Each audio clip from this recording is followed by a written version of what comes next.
그런데 이렇게 공천 작업이 순조로운 게 마냥 좋지만은 않다는 평가도 나옵니다. 일단 그 전에 비례대표, 비례위성정당과 관련된 국민의힘의 움직임 얘기를 짚어보려고 합니다.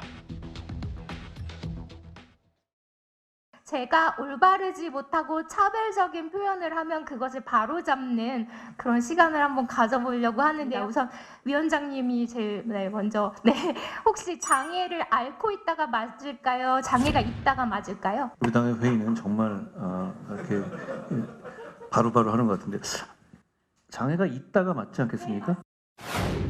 비례정당 대표로 김예지 의원님 등 비롯해서 비대위원이 거론되고 있는 게 맞는 내용일까요? 어제 제가 말씀드린 거로 가름하죠. 저희가 잘 준비하겠습니다. 국민의힘 대표로 임요한 전 혁신위원장이 계속 거론되는데 검토해 본 바가 없습니다.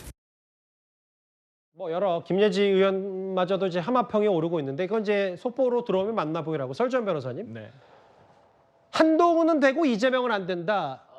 어제 오늘부터 이런 기사들이 쏟아졌는데 이게 비례 위성정당에 대한 선거운동, 출마와 불출마로 나뉘는 겁니까? 네, 그러니까 지역구를 출마하는 이재명 대표 입장에서는 민주당, 현재 더불어민주당의 선거운동만 할 수가 있습니다. 그래서 어떤 그 과거에 어쩌면 뭐 비례로 갈 것이다. 이게 병립형은 가능한데 현행 선거 제도에서는 어떤 다른 당의 어떤 선거운동을 할 수가 없거든요. 어찌되었든 간에 위성정당이라고 하지만은 별도의 당입니다. 그렇기 때문에 지금 한동훈 비대위원장 같은 경우는 불출마를 선언한 상태이고 그렇기 때문에 어떤 뭐 국민의 미래라고 하죠. 지금 뭐 가치인지 확정된 건지는 모르겠습니다만은 하여튼 위성정당에 대해서 우리 당이 아까 화면에 보다시피 우리 당이라고 얘기를 할 수는 있지만은 지역구 출마를 하는 어떤 이재명 대표 입장에서는 이런 부분에 대해서 할 수가 없다라는 것으로 나눠져서 향후의 선거운동 과정에서도 상당히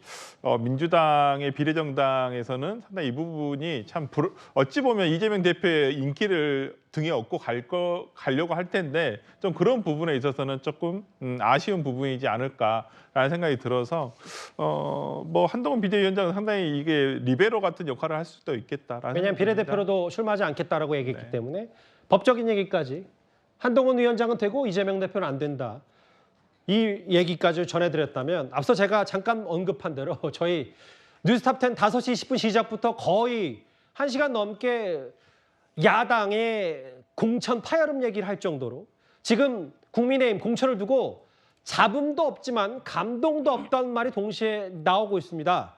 오늘 저희 채널A 라디오쇼 정치 시그널에 출연한 윤희석 대변인이 이런 말을 했습니다. 국민의힘이 지금으로 봤을 때는 현역 의원 중에 교체된 지역구 의원은 아직 없고 컷오프된 것도 비례대표 의원 정도란 말이에요. 한동훈 비대위원장이 얘기했던 세대 교체 가능할 건지. 그러기를 바랬는데 아직까지 그런 모습은 없어요. 시스템 공천이라는 게 이거로 저는 생각을 해요. 기준이라는 게 뭐 시험 범위 없이 3년 반 오지 않느냐 하는데 시험에 국어, 영어, 수학 한다는 건 알고서 한 거예요. 예. 그리고 뻔합니다. 그 배점 기준도. TK, PK 지역 남아있긴 한데 크게 뭐 이렇게 공천 관련해서 잡음이 많이 일어날 것 같지는 않아서 적어도 지도부 입장, 공관위 입장에서는 성공적으로 끌고 가고 있다고 평가받을 만하다고 봅니다. 제 개인적으로는 조금 더 잡음 조금 놔도 된다고 보지만 당 입장에서는 아니니까. 무감동, 물갈이 뭐 이런 얘기를 하는데 소극장 생각은 어떠세요?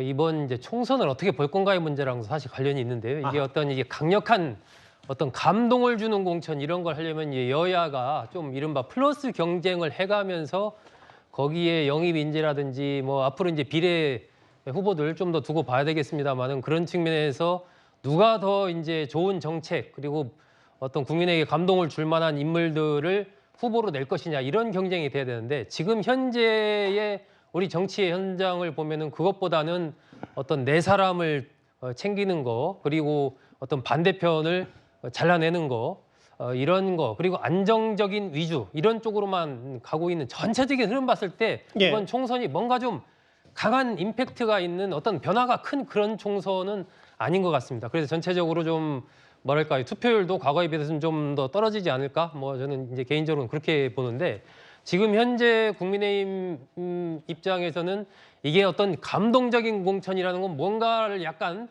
좀 유언 감수를 해야 되는 이제 그런 측면인데.